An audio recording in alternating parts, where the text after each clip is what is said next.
So this talk is about Fuchs heterochromic iridocyclitis, a pretty photogenic disease, kind of a short talk. It's a rare inflammatory glaucoma that causes a unilateral open-angle form of glaucoma. Recent evidence has shown that it's caused by rubella, and that comes from two lines of evidence. One is some PCR evidence of rubella, but also the fact that in countries where there's rubella immunization, the disease is going away, and the patients seen in big uveitis clinics tend to be people who are immigrants who are not immunized as children. Typically middle-aged individuals, there's no gender predilection. Glaucoma develops in 15%. They're relatively asymptomatic patients. They can get cataract, and that can cause them to have symptoms, but in general, they're fairly asymptomatic. What we see is heterochromia, although it's not seen in everybody. You can see in this gentleman that his right eye is lighter than his left eye, and the right eye is the affected eye. So heterochromia occurs in only 80%. That means that 20% don't have that as a feature. Like in the person I just showed, it's usually the lighter eye that's affected, but in this blue-eyed patient, it's actually her left eye and darker eye that's affected. So you can have reverse heterochromia in people who are light-eyed. We see chorotic precipitates that are usually clear and fine and distributed over the entire corneal endothelium. And they can be stellate. So this is a very high magnification picture of a stellate KP. You can see the chorotic precipitate here with these little wings coming off, giving it this stellate appearance.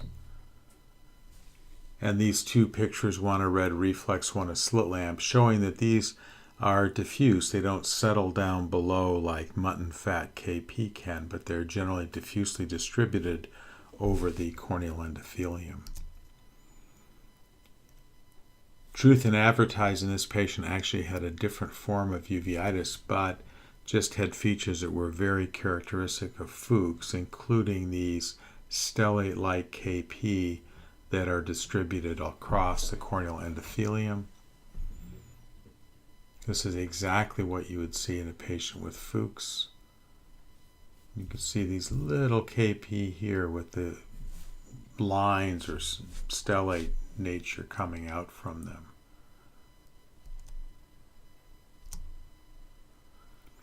The iris is featureless. I always say it looks like someone took the iris out and ironed it on an ironing board and put it back, because it's missing the crypts and the furrows that you normally would see in an iris. And especially here you can see when compared with the normal iris that it has lost its features. And this is really the single most commonly seen feature in Fuchs. If you could only look at one thing, this would be the one thing you would want to look for. They get these fine neovascular vessels on their iris and in their angle, and these can bleed. They're very fragile. You can even make them bleed by doing gonioscopy. This is a great video that was sent to me by Rob Honkin in New York, and it basically just shows someone having cataract extraction, and every time the pressure goes down, these fragile Fuchs vessels just start to bleed. You can see them bleeding here. As we raise the pressure, bleeding stops. But as soon as the pressure goes down again, they'll start to bleed. Typically, cataract surgery in these patients goes off without much of a hitch, although they do occasionally get hemorrhage. Angle neovascularization also is seen here, but they don't tend to form peripheral anterior synechia like angle neovascularization in things like diabetic neovascular glaucoma. This is that same patient that I showed a video on earlier who actually does not have Fuchs but has the perfect Fuchs finding.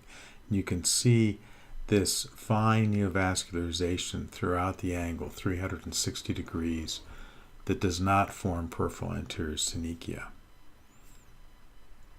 This patient was sent in as a Fuchs patient, but on dilated fundus exam turned out to have sarcoid uveitis. But was such a great example of what to look for in people with Fuchs that I'm putting it in here with the caveat that that's actually not the disease this person has. You can see these vessels cross the trabecular meshwork, cross the scleral spur, and branch on the other side of the scleral spur, and clearly not normal blood vessels, other than that little that loop here, which is a normal blood vessel. They can form posterior subcapsular cataracts. This is a patient who has heterochromia and a cataract in that lighter colored eye.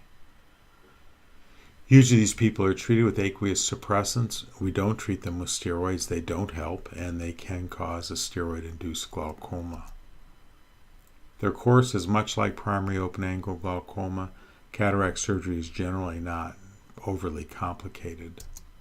It's useful here to think about the differential diagnosis of heterochromia and glaucoma.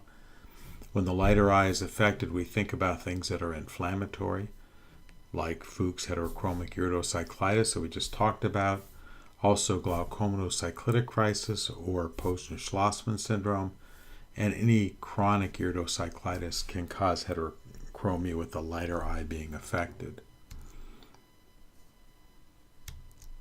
The darker eye can be affected, again in Fuchs, if you have a light-eyed patient. Prostaglandin usage often causes a darker eye, or sometimes causes a darker eye in the eye in which it's used. Neovascularization, iris nevus. Tumors can cause a darker eye in the higher pressure eye, iris melanoma. If you have a large posterior segment tumor that's shedding pigment, you can have melanomolytic glaucoma. Siderosis or hemosiderosis. Pigment dispersion syndrome, with the darker eye being the one with more pigment dispersion. Cogan-Reese syndrome, neurofibromatosis. I'm sure the list goes on. The key points here, it's a rare unilateral glaucoma. You don't need to have heterochromia to have the diagnosis of Fuchs heterochromic iridocyclitis. The most common feature is a flat featureless iris. Rubella has been implicated as the cause, and don't treat with steroids.